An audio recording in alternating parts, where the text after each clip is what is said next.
做嘢只不過係要等佢更加熱心去學就得。嗱，或者譬如簡單啲講，有時啲瓷磚係打直鋪定打橫鋪啊，而油顏色有咩長啊？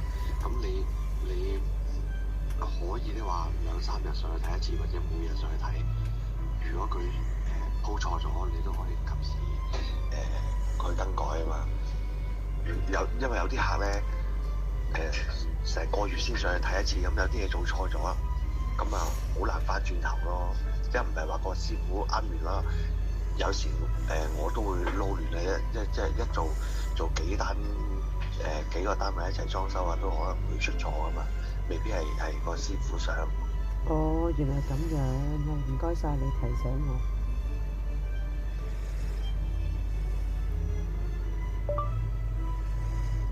6月27號啊，12點鐘啊，你預早少少入去幫我去搶飛啊！有得匯豐信用卡提早預售呢一個權志龍演唱會嘅香港站。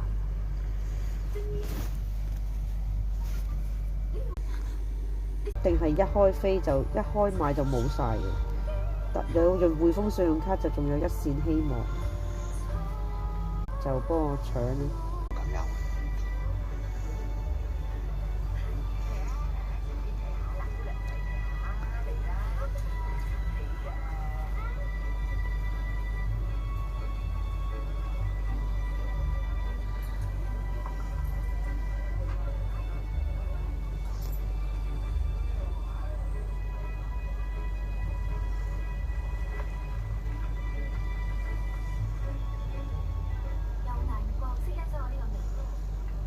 幾張呢都唔緊要㗎，我攞返出去炒都有賺㗎。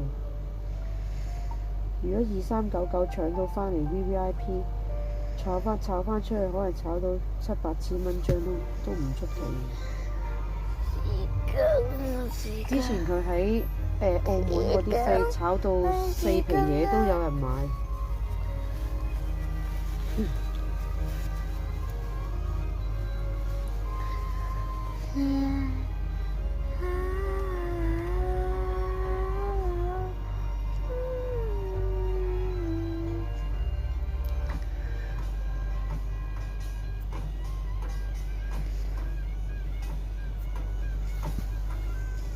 係咪最多可以撳4張啊？好似係，我都唔記得啦，好。